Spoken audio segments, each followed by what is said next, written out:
ગણિત ધોરણ 6 પ્રકરણ 10 માપન ભાગ 8 ભાગ 8 ની અંદર આપણે સ્વાધ્યાય 10.2 ના પ્રશ્ન 1 ની અંદર a થી k સુધીની વાત કરશું. વધારે ટાઈમ મળશે તો lm અને n ની પણ વાત કરશું, નહીં આવતા ભાગની અંદર કરીશું. તો અહીંયા જે સ્વાધ્યાય 10.2 છે એ ક્ષેત્રફળનું વાત છે. સ્વાધ્યાય 10.1 ની અંદર આપણે બધી પરિમિતિની વાત કરી.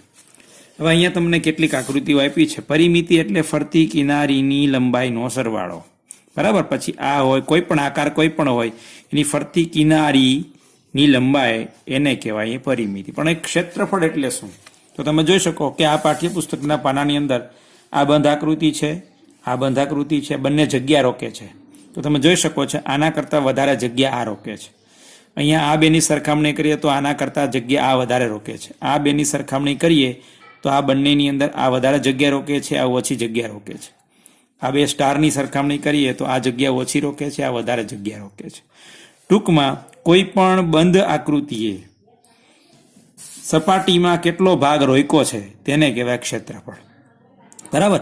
પણ અહીંયા આપણે આ નાની મોટી આકૃતિ એક સરખો આકાર હોવાને લીધે આપણે કહી શકીએ કે કોણ વધારે જગ્યા રોકે.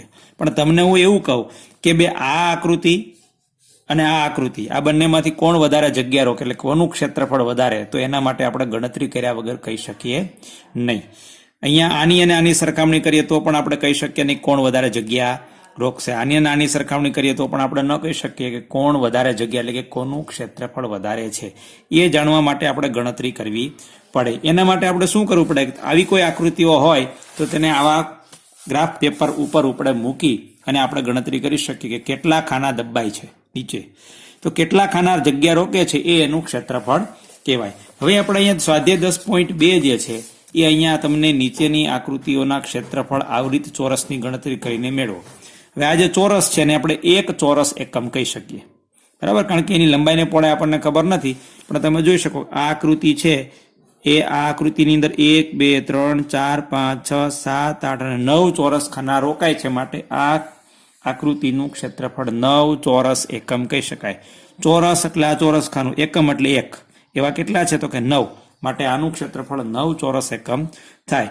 પણ જ્યારે આગળ જશું ત્યારે આપણને અહીંયા તો બધા 9 ખાના આખા રોકાયેલા હતા, અહીંયા પણ આખા ખાના રોકાય છે, પણ અહીંયા તમે જોશો તો અડધા ખાનાઓ રોકાય છે. ત્યારે ગણતરી કેવી રીતે કરવી? પછી આ આકૃતિઓની અંદર તમે જોઈ શકો કેટલાક ખાના આખા છે, કેટલાક અડધા છે, કેટલાક અડધાથી ઓછા છે, કેટલાક અડધાથી વધારે છે. ત્યારે ગણતરી કેવી રીતે કરવી એની પણ આપણે અહીંયા આગળ જેમ જરૂર પડશે તેમ વાત કરતા જઈશું.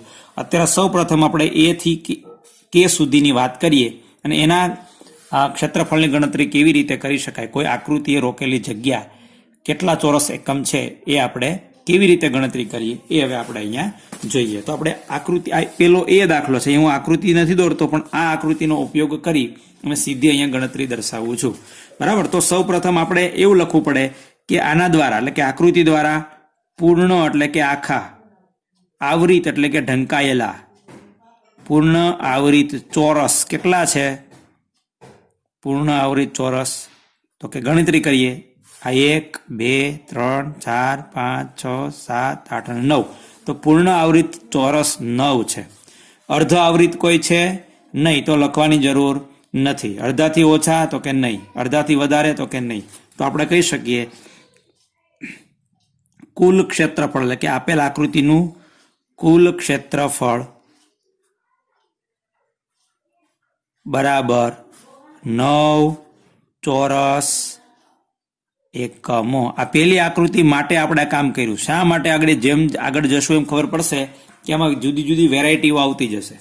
આ બી આકૃતિ છે એની વાત કરીએ તો એમાં તમે જોઈ શકો છો પૂર્ણ આવૃત ખાનાઓ છે, અર્ધ આવૃત કોઈ છે નહીં.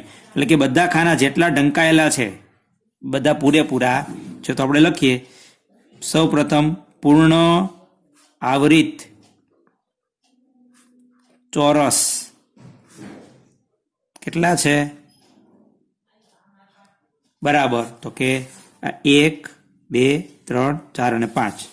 તો 5 ચોરસ એવા છે કે જે આખે આખા છે, અર્ધ આવૃત કોઈ છે નહીં. તો આપણે અહીં લખી શકીએ કે આપેલ આકૃતિનું ક્ષેત્રફળ એટલે કે કુલ ક્ષેત્રફળ માટે કુલ ક્ષેત્રફળ બરાબર 5 એ 5 છે, 5 ચોરસ એકમ, બરાબર. હવે જ્યારે ત્રીજી આકૃતિ દોરશું ત્યારે આપણને થોડીક અલગ વેરાયટી જોવા મળશે. એટલે કે આકૃતિ સી જે છે એની અંદર તમે જોઈ શકો છો કે આખા આવૃત કેટલા છે, તો એક આ અને એક આ બે. બરાબર. તો આપણે લખીએ પૂર્ણ આવૃત. પૂર્ણ એટલે આખા, આવૃત એટલે ઢંકાયેલા. પૂર્ણ આવૃત ચોરસ કેટલા છે, તો કે બે. હવે અર્ધ આવૃત, તો આ 1 2 3 અને 4, આ ચાર એવા છે કે જે અડધા ઢંકાયેલા છે, આખા ઢંકાયેલા નથી. તો આપણે લખીએ અર્ધ આવૃત. અર્ધ આવૃત ચોરસ બરાબર કેટલા છે અર્ધ આવૃત ચોરસ, તો કે 4.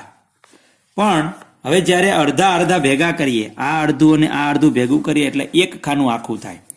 આ અડધું અને આ અડધું ભેગા કરીએ ત્યારે એક ખાનું આખું થાય. એટલે કે ભલે ચાર અડધા છે પણ આખા કેટલા ઢંકાય આનાથી? આ ચારે ચાર અડધા હોય એનાથી આખા કેટલા ઢંકાય? તો કે 2. તો આપણે લખી શકીએ કે અત્યાર સુધી આપણે એવું કામ કર્યું કે જે પૂર્ણ આવૃત જ આવતા હતા તો ત્યાં વધારે કાંઈ લખ્યું નથી, માત્ર કુલ ક્ષેત્રફળ લખી દીધું. પણ હવે પૂર્ણ આવૃત ચોરસ કેટલા છે? તો કે 2. એનાથી રોકાયેલું ક્ષેત્રફળ કેટલું? તો કે 2 ચોરસ એકમ. તો આપણે લખીએ પૂર્ણ આવૃત. પૂર્ણ આવૃત ચોરસનું ક્ષેત્રફળ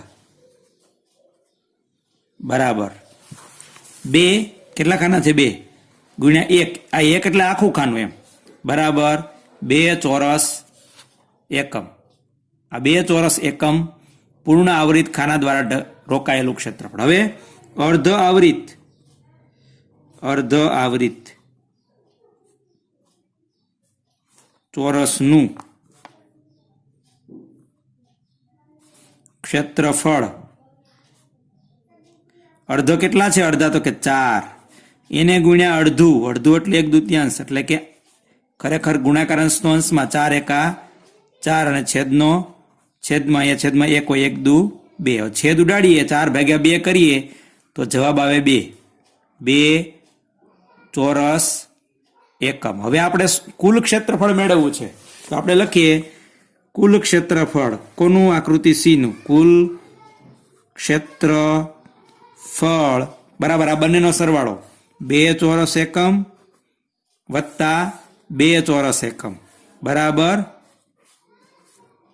ચોરસ એકમ બરાબર 2 ને 2 4 ચોરસ એકમ. સમજ પડી ગઈ? આ 4 ના અડધા 2 થઈ ગયા, એટલે કે 2 આખા ખાના થઈ ગયા.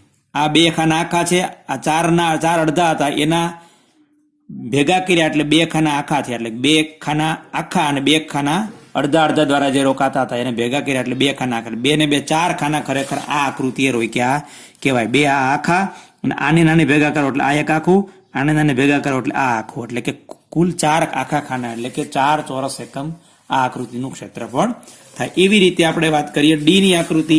આ ડી નો દાખલો તમારે ગણવાનો છે, એ પણ આખે આખા રોકાય છે. ઈ નો દાખલો પણ તમારે ગણવાનો છે, એ પણ આખે આખા ખાના રોકાય, અડધા ક્યાંય રોકાતા નથી. હવે વાત કરીએ એફ ની. આ ડી અને ઈ તમારે જોવાના છે.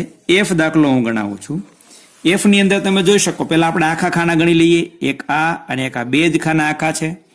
અડધા તો કે આ 1 આ 2 આ 3 અને 4. તો પૂર્ણ આવૃત ચોરસ કેટલા છે એ લખી દઈએ. પૂર્ણ આવૃત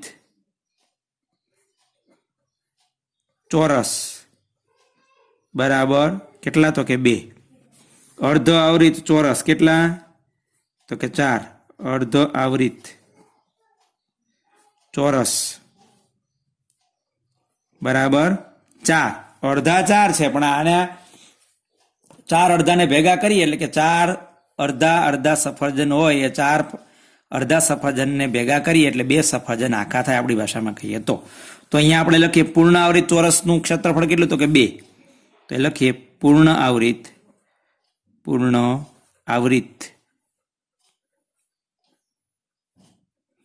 ચોરસનું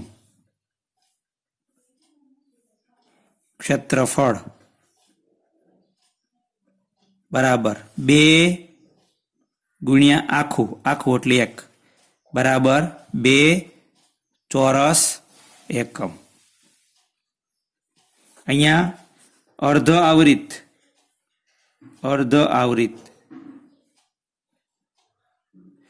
ચોરસનું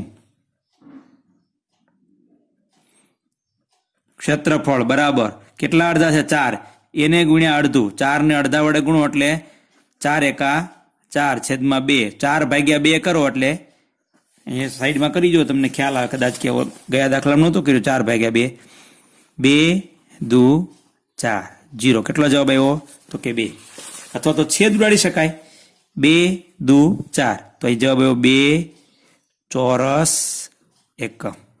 તો હવે કુલ ક્ષેત્રફળ તો આ બધાનો સરવાળો આનું નાનું કુલ ક્ષેત્રફળ